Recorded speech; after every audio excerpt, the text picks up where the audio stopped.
तो hello friend, नमस्कार। तो फिर से एक बार नए वीडियो में आप लोग को स्वागत है। मैं आज बात करने वाले हैं जो पवन सिंह, खेसारी लाल यादव या कल्लू हो जाए या और कोई अन्य सुपरस्टार जिनको फेल कर दिया है एक बुजुर्ग बूढ़े आदमी ने, जो एक बहुत ही बड़ा बेवफा सॉन्ग जो आप लोग सुन के उनको दीवाना हो जाइएगा। तो चलिए मैं उनको बताने वाले हैं, तो आप लोग इस वीडियो में बने रहे अंत तक। मेरा वीडियो अच्छा लगे तो वीडियो को लाइक करना, चैनल को सब्सक्राइब करना, ताकि इस तरह की जानकारी आपके पास हमेशा आते रहे। तो चलिए आप लोग को उस बूढ़े को दिखाते हैं और किस तरह से गाने गाते हैं, आप लोग सुन लीजिए।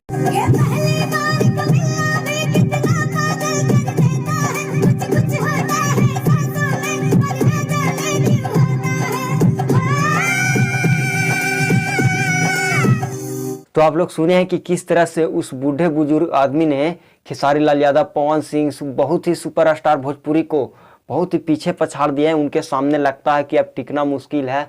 जिस अंदाज में बुजुर्ग बूढ़े आदमी ने जैसा कि बेवफा सॉन्ग लाए हैं, उस तरह से खेसारी लाल यादव, पवन सिंह, रितेश पांडे, राकेश मिश्रा, प्रमोद प्रेमी, हर सुपरस्टार भोजपुरी के फेल हो जाएंगे। और जो आपस में लड़ते हैं कि मैं जो लकीर खींच दिया हूँ उसी पे रेंग रहे हो, लेकिन ऐसा कुछ नहीं है। हर एक व्यक्ति अच्छा करता है, हर एक लकीर खींचता है और हर कोई उसी पे रेंगता है और हर कोई रेंगाता भी है। इस तरह का बात है। लेकिन कोई भोजपुरी में अभी तक लकीर नहीं खींचा है। अगर थोड़ा मोड़ा खींचा है भी तो यहाँ पे खेसारी लाल यादव खींचा है, जो गरीब को हमेशा मदद के लिए तैयार रहता है। यही बड़ा लकीर है खेसारी लाल यादव का, जो गरीब के लिए हमेशा मदद करते हैं। आप लोग को इस बूढ़े बुजुर्ग व्यक्ति का ये गाना कैसा लगा है? अगर गाना अच्छा लगा है तो हमारे इस वीडियो को लाइक करिए, चैनल को सब्सक्राइब करिए, ताकि इस तरह की जानकारी आपके पास हमेशा आते रहे। तब तक के लिए मिलते हैं नेक्स्ट वीडियो में।